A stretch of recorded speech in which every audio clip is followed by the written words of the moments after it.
Hello, and welcome to my digital portfolio presentation. My name is Emily Rose Cullen, and the university that I attend is the University of Phoenix.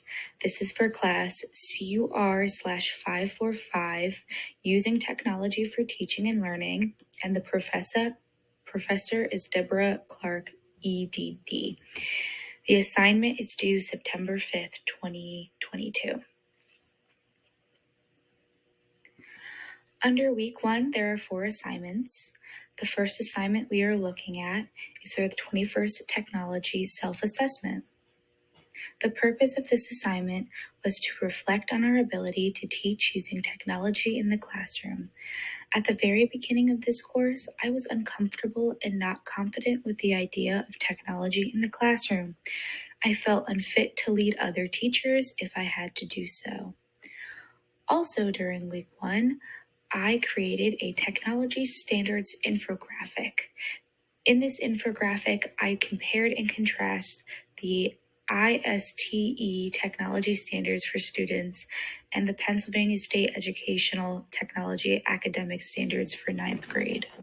I also created a word cloud using vocabulary that's represented in 21st century student outcomes, 21st century student support system, and how various stakeholders could use technology in education.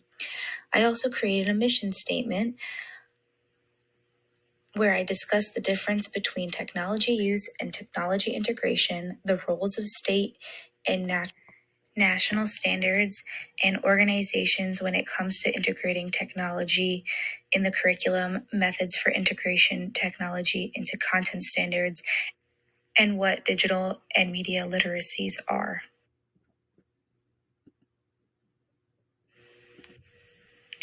During week 2, I created my very first video ever using Powtoons and Vimeo, discussing media application scenarios. The goal of this assessment was to go through 3 different scenarios and create solutions for technology use that would be accessible for all students, including students with specific learning disabilities in reading and math, English language learners, students with varying levels of ability, multicultural students, and students with limited access to technology at home.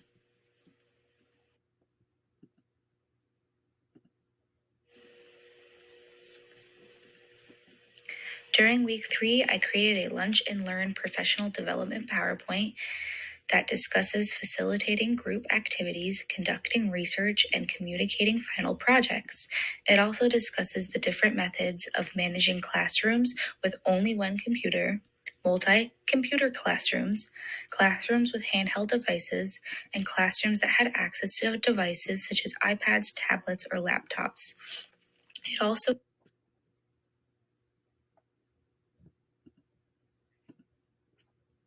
came with a brochure that briefly sums up all of the information that was given in the PowerPoints, so teachers may reference this later if they have any questions about the professional development.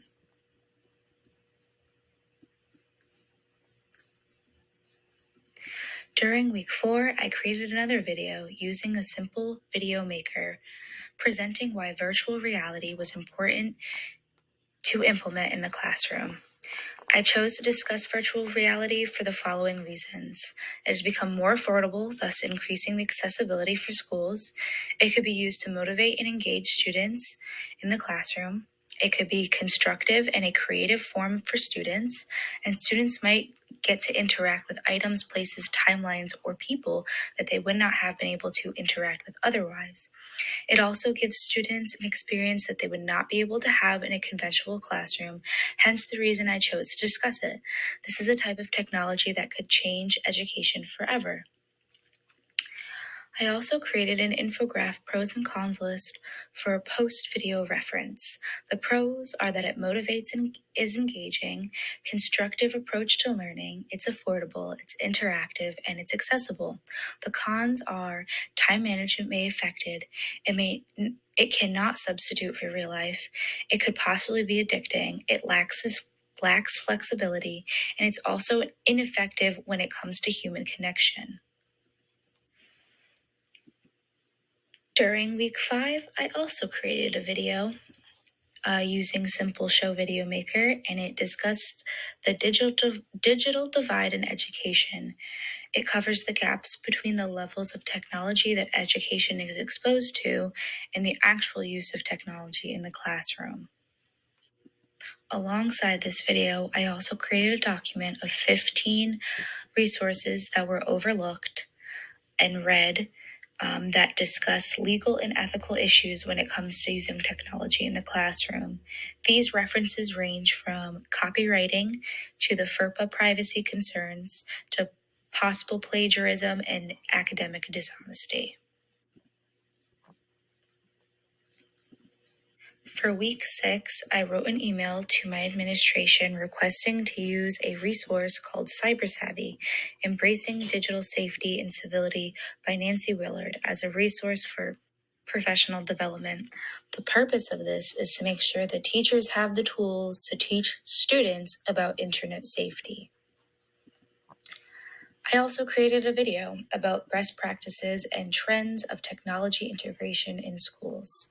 This is covered ways to create change in organization, examples of recognizing true technology integration, how to outreach to the community using technology, how to create involvement for families, how to fund schools with technology, and how to budget for those technologies that schools were receiving. With this video presentation, I also created a transcript and a checklist that may be that teachers may refer to later.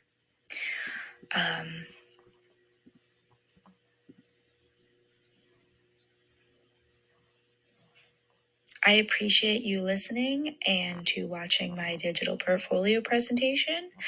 I enjoyed creating it.